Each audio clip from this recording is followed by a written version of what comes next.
11th. It's about 4 o'clock. This is a meeting of the Roosevelt Island Operating Corporation Real Estate Development Advisory Committee. Present for the committee, Dave Christian, Kathy Grimm, myself, Howard Pollock, Chair.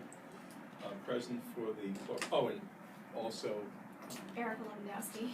Erica Lewandowski, who is our delegate on behalf of the Director of Budget and member of the board. Present for the corporation, Francis Walton, CFO, Don Lewis, General Counsel, Vice President, Charlene Delicato, President, and also present for the board, just joining us is Margie Smith. Michael's outside too. Michael is outside too. Oh.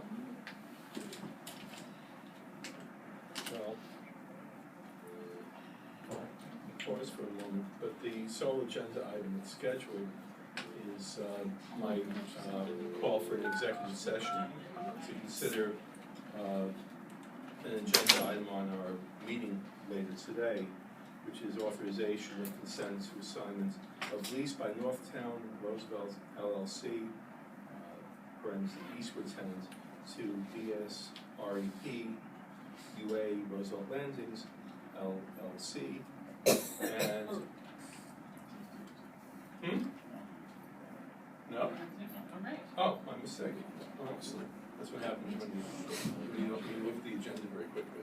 Okay, so since Don Lewis wisely points out that since this is not in the nature of negotiation, we're having an open discussion regarding the agenda item itself, preparation for a board meeting.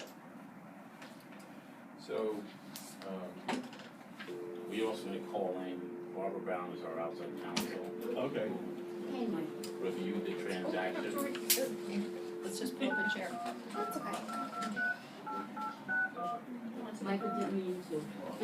Sure he did, he saw you, he smashed. I know, I'm not taking this personal. No, it's Josh okay. Eisenberg, he's the head of urban Barbara. America. Hey, I'm in a room full of people.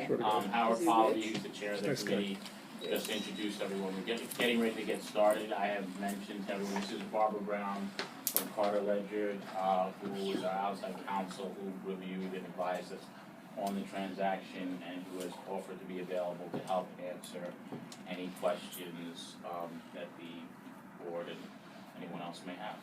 And, Good afternoon, everyone. hi, Barbara. I guess in introduction, why we're not having an executive meeting is that it really is not negotiated. This is a formula agreement in the sense that there is a clause, I believe it's Article 10, that states that the consent is needed by REAC if there is an assignment of any interest. This is an assignment of interest. REAC's concern is we cannot withhold without a reason, and we cannot unreasonably withhold anything, with our consent. Which really means that we have to do our due diligence and make sure that this assignment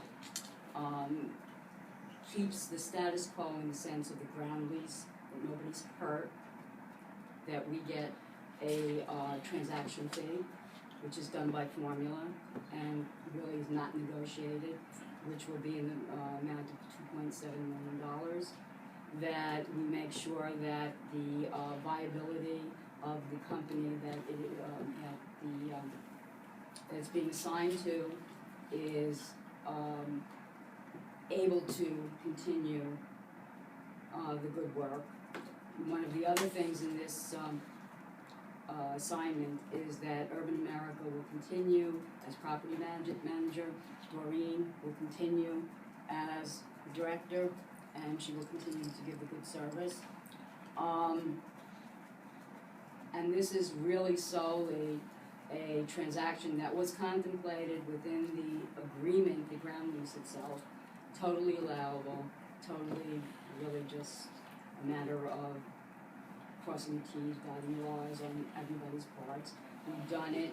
We've also gone the extra distance that we are assuring the affordability plan and the ability of REAC to give the proper services and to maintain the island by requesting, after we had heard that there were very preliminary discussions with New York City as to some affordability components and tax abatements, we requested a letter stating that none of our ground use, none of our agreements would suffer from any agreement with the city. So we remain status quo. Whatever any other company does, or whatever the company, I believe, it's really long, it's BSREP. Whatever negotiations that are had will only contribute to affordability, will not take away from affordability. And other than that, I don't think there's any other. And on the theme of affordability, one other note about Barbara has done a number of these transactions for us, and as we typically have done when the residential buildings come for us, this type of thing, there is another agreement with them that they are paying for the services Barbara in doing the transaction that they're asking for us. So the director should know that we are not paying for Barbara to be here, but she's extremely helpful. Yeah, and the transaction fee that we're getting, as I said, is somewhere in the vicinity of $2.7 million, is contemplated in many of these agreements as one of the pots that would contribute to the continuing operation. So it's, you know, it's a very standard, from what I understand from Barbara, it is completely standard in all of our leases and in many other leases, in order for us to do what we need to do as an operating corporation. When were you notified of this? I see here that they went into agreement on July 18th. The purchase and sale agreement dated as of July 18th. I don't think we knew on August 18th. I knew sometime thereafter. However, there were a number of things that we had to figure out because we just didn't have any other information on it, that we were gathering information during that time to today. After you found out about Yeah, this. and it was after the purchase. August. Well, it was after August 18th. Is there any reason why REAC was not notified earlier of the agreement as I guess the desire to sell, purchase?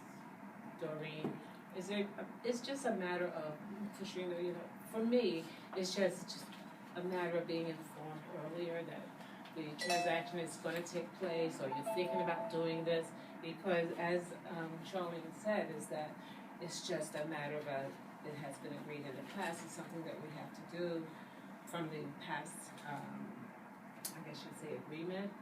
But it seemed as if we should have been informed prior, a little earlier. There was absolutely no intention not to inform the board as soon as we were in a position to inform the board. There's a lot of confidentiality surrounding this deal, and we're just merely still at this point at contract.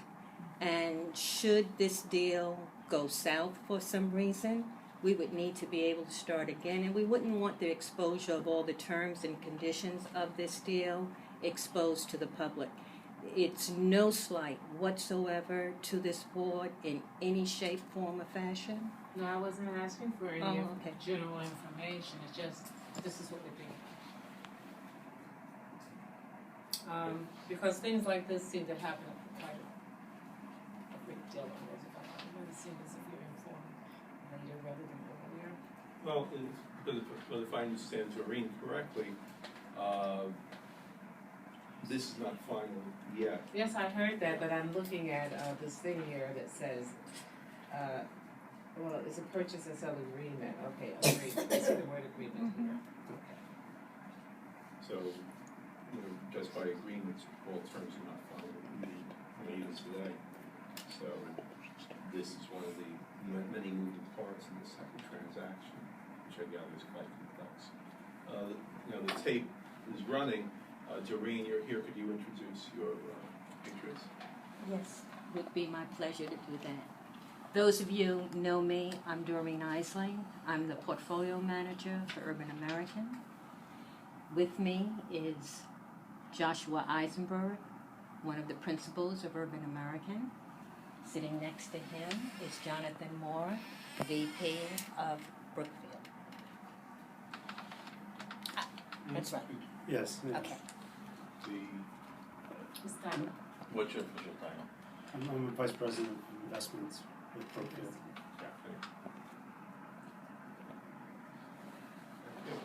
Mr. Chairman, Yes. in defense, and to answer Ms. Christian, in defense of Brookfield and of Urban America, many of these, once something gets out like this, it really does affect the negotiations. And we all would have liked a little more time, but I think it's the nature of the beast, unfortunately, that larger deals have a short time frame. And in fact, I have to apologize to you that we had to do everything so quickly.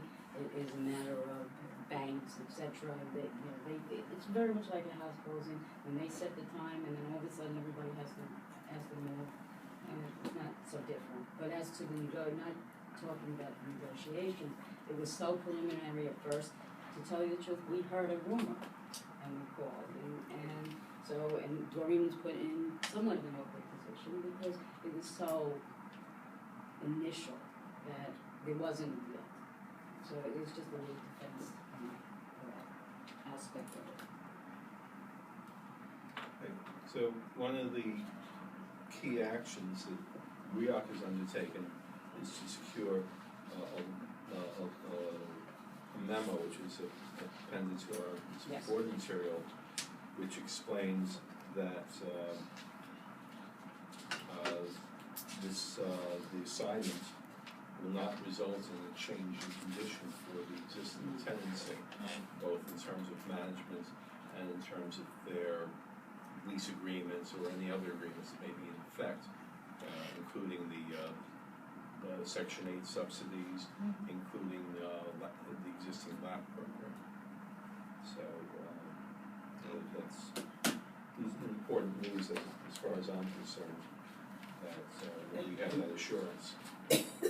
Chair, may I ask, is there any change to the amount of debt service that the building will have to support after this transaction takes place? I don't think we're in a position to know that.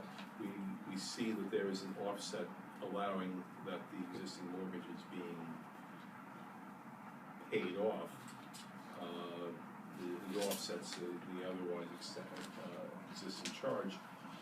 Whether it's being replaced exactly that amount, in other words, an in-kind replacement, or whether there's another change, that'll be a separate transaction if it's an element under the ground lease that stands with Eastwood. Barbara, could you speak to that as to the ramifications of knowing or not knowing that information? Well, I don't know. I was told that they intend to do financing on the purchase. This, I should note, is part of an overall purchase. Brookfield is buying a number of different building complexes from other sellers at the same time. So this is one part of a much larger purchase. I am told that there is financing that is being obtained. Our Eastwood lease does not require REAC's consent for any financing on the property, nor are we entitled to any transaction payment in connection with their financing on the property. So we really are not involved in that aspect of the transaction. Yeah, I don't think this is my question. Thank you, sir. The reason I asked has almost nothing to do with whether or not we're going to get transaction fees. It's about there were a series of buildings across the city that were involved in transactions similar to this, that shortly after the process of taking them out of the installment program, they were flipped several times, burdened with huge debt service. Any of the lower end tenants were immediately pushed out of the buildings, and some of the buildings ended up going bankrupt. So the question is, to what extent is the building assuming additional debt service requirements? And how will that be managed, the operations of the buildings, and do we have any guarantees that that won't result in negative impacts to the tenants? And people can't say that doesn't happen, but we all know for a fact that it does. Right. The paperwork that we have in place does not deal with that. We don't, the answer is I don't know what financing they're putting on, and we don't have any particular provisions which limit the amount of financing they can put on or otherwise deal with that. Just, no, I don't want this to sound like I don't care about the people in the building, because obviously I do. I'm just wondering, are we overstepping our bounds We here? probably are, but I just want to express that concern because it's No, going to happen. I was going to say, why didn't we ask about it? So Yeah, that's. But I think what we have a right to ask and an obligation to ask is, are all the conditions still going to be met?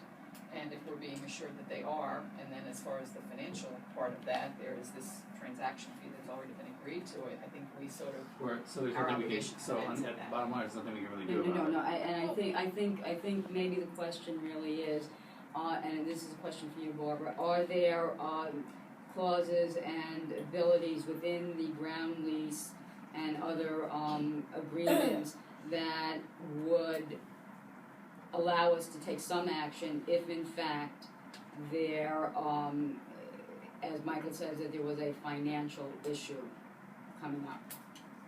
As long as they're meeting their lease obligations and paying the amounts they're supposed to be paying under the ground lease, there really is nothing else that we would be involved in terms of monitoring their financial transactions or obligations. Right. So it's just, as long as they meet that.